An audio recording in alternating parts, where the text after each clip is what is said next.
Bien, complementariamente a las trampas de arroz tenemos esta práctica que llamamos microscopios campesinos o escolares, ¿ya? Es una manera muy sencilla y muy económica para poder observar el crecimiento de la microbiología en el suelo y complementa, ¿no es cierto?, con las trampas de arroz, donde hacemos crecer, ¿no es cierto?, la microbiología del suelo en el arroz.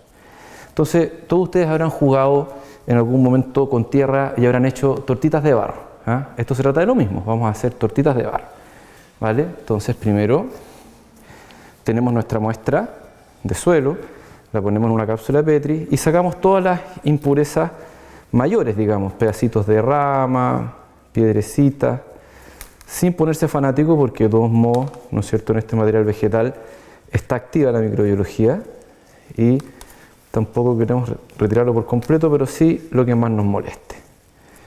Bien, luego humedecemos con agua destilada. El agua con la que se humedece tiene que ser agua sin cloro, en realidad. Uno, si no tiene agua destilada, podría usar agua mineral, por ejemplo, o sencillamente uno puede tomar agua potable con cloro y dejarla que se oree durante 24 horas, ¿no es cierto?, y el cloro se evapora sin problema. Entonces vamos a humedecer acá y vamos a ir formando nuestra tortita de barro. A ver que se ligue, ¿no es cierto? Bien. Lo pasamos entonces para acá. Bien, aquí tenemos, ¿no es cierto?, más o menos, voy a sacar un poquito más de suelo y me quedé corto.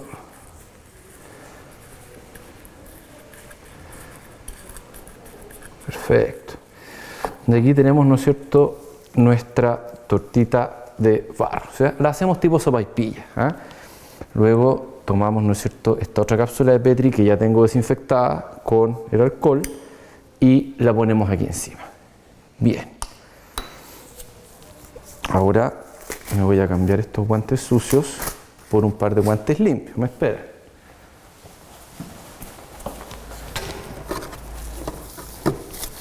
Bien. Ahora el resto consiste en hacer una mezcla al 50% de alcohol con agua destilada. Bien, esta mezcla es importante porque tenemos que alimentar nuestra microbiología.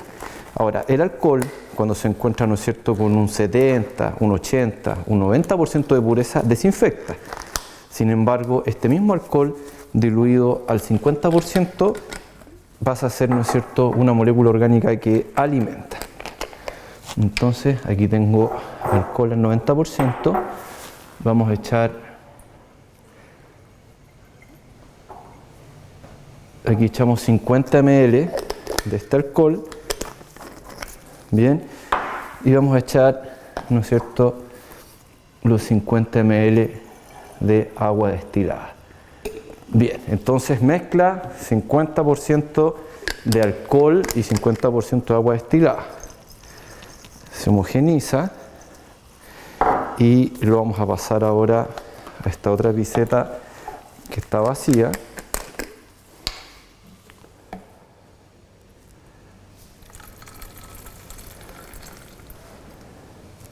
Perfecto. Y el ejercicio ahora consiste en lo siguiente. Eso ya no necesita más humedad. Nuestra tortita de barro quedó, ¿no es cierto?, con suficiente humedad. Lo que necesita, ¿no es cierto?, es alimentación. Entonces nosotros todos los días, le vamos a poner aquí encima un pequeño chorrito de esta mezcla de alcohol con agua destilada para ir alimentando nuestra muestra. Y esta muestra la vamos a poner a oscuras durante todo el proceso.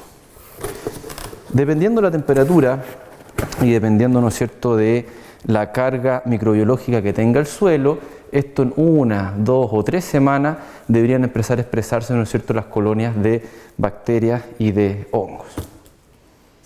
Bien, recapitulando entonces las prácticas y análisis que hemos hecho, ¿no es cierto?, en el laboratorio, les quiero comentar un par de cosas. Lo primero es que tenemos que hacer una diferencia entre los análisis químicos, físicos y biológicos tradicionales, ¿no es cierto?, de la industria, que se ocupan en la agronomía, por ejemplo, en la agricultura en general o en la forestación, que podríamos decir hasta cierto punto que corresponde a análisis de suelo, como algo separado de todo lo demás, con los análisis de suelo y de sitio que estamos haciendo en esta asignatura Geología y Suelo. Porque nosotros queremos hablar de un suelo vivo, no de un cadáver de suelo. Queremos hablar de un suelo en relación a los grandes procesos geológicos y ecosistémicos. Queremos poder entender cómo está funcionando la vida en un suelo, y en ese sentido nuestro análisis es del ecosistema suelo, no del cadáver de suelo que va, ¿no es cierto?, a un análisis químico, físico, biológico. Este ecosistema de suelo, primero, hay que considerarlo en cuanto a la posición del suelo en un sitio dentro de una cuenca.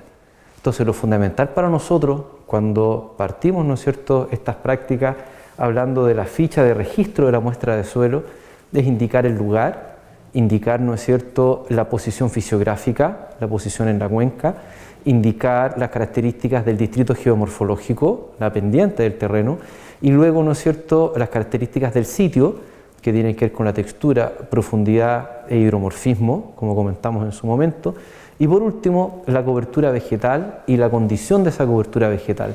Eso nos da, ¿no es cierto?, una idea de cómo se relaciona nuestro ecosistema suelo, nuestro sitio, con el paisaje, ¿no es cierto?, que estamos analizando.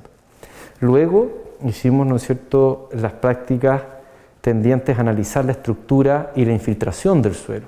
La estructura hoy día se considera uno de los elementos fundamentales del ecosistema suelo, ¿no? Tiene que ver con la posibilidad que tiene un suelo de formar micro y macroporos, ¿ya? Tiene que ver con la estabilidad de los terrones del suelo, ¿vale? Y esta estructura tiene mucha significación, puesto que al formar estos macroporos permite el flujo del aire y del agua, que como bien sabemos son elementos fundamentales para toda la vida en general y especialmente, ¿no es cierto?, en nuestro suelo. La infiltración, por otro lado, tiene que ver con la forma en que se mueve el agua en el suelo. Y veíamos que algunos hechos perniciosos ocurren cuando el suelo no es capaz de infiltrar el agua de lluvia, tiene algo de pendiente y sobre todo con poca cobertura, eso genera erosión. Y esta erosión significa el transporte del suelo de un lado hacia otro y la pérdida de sus primeros horizontes, que son los más ricos. Por otro lado, cuando el suelo realmente infiltra el agua, esta agua entonces forma parte de los procesos metabólicos del suelo y por último ocurre una percolación profunda o una lixiviación cuando ya atraviesa, ¿no es cierto?, el suelo y pasa al subsuelo y sigue de largo. Bien, esa capacidad de infiltración se ve mejorada en la medida que un suelo tiene mejor estructura y por eso es que hacemos este doble análisis. Por un lado, la estabilidad de los agregados, ¿no es cierto?, y la estabilidad de la estructura, y por otro lado, la capacidad de infiltración de estos suelos. La segunda práctica tiene que ver con la descomposición de la hojarasca in situ. Para eso, ¿no es cierto?, pesamos una cierta cantidad de hojarasca, más o menos estándar, vimos su peso seco, la pusimos bajo tierra y después de un tiempo vemos, ¿no es cierto?, dos cosas: los signos de descomposición en las hojas y por otro lado la pérdida de peso seco. Eso nos va a indicar, es algo así como tomarle el ritmo al metabolismo de ese suelo, que también se influye por la época del año, el tipo de suelo, pero fundamentalmente por la actividad microbiológica. Entonces, en la medida en que haya más descomposición, ese suelo está más vivo y es capaz de digerir de mejor forma, ¿no es cierto?, la materia orgánica que cae sobre él o que está, ¿no es cierto?, en él. Después, las prácticas que hicimos tenían que ver con la cromatografía de suelo, y en esta cromatografía nosotros queremos, ¿no es cierto?, analizar la relación de la físico-química, la química y la biología y la física, y no por separado. Entonces veíamos que por un lado podíamos ver la compactación del suelo, por otro lado la relación de los minerales y lo orgánico en términos de si son dos fases separadas o si los minerales están apropiadamente quelatizados y disponibles para la estrata autótrofa, para las plantas del ecosistema, y por último la actividad de la rizósfera, ¿no es cierto?, veíamos sus enzimas. Y luego, ¿no es cierto?, por último teníamos esta aproximación de análisis microbiológico que constaba de dos partes: por un lado las trampas de arroz y por otro lado microscopios campesinos o escolares, que son una forma, ¿no es cierto?, bastante económica y sencilla de poder ver qué está pasando con esta microbiología de suelo y entender entonces cómo está su metabolismo.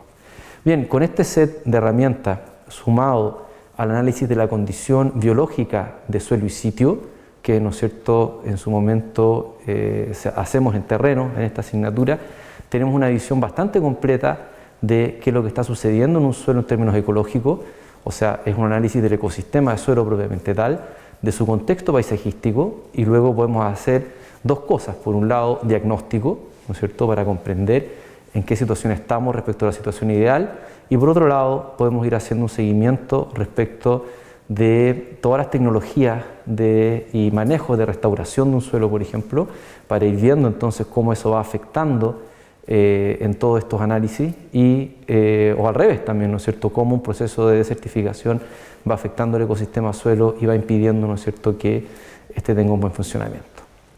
Bueno, les doy muchas gracias por su paciencia y su atención. Estos son videos amateur que hacemos con todo cariño en la universidad, pensando, ¿no es cierto?, en estos tiempos que son difíciles para asistir acá y para estar en el laboratorio, en plena conciencia de que esto no sustituye un laboratorio, pero es lo más lejos que podemos llegar en este momento, y a ver si en otro momento efectivamente podemos acompañar algunas de las futuras asignaturas que tienen ustedes, sobre todo en la línea de planificación territorial, con algunas de estas prácticas, y darles especialmente las gracias al equipo de grabación y de edición que con mucha paciencia y cariño nos han orientado para hacer esto de la mejor forma.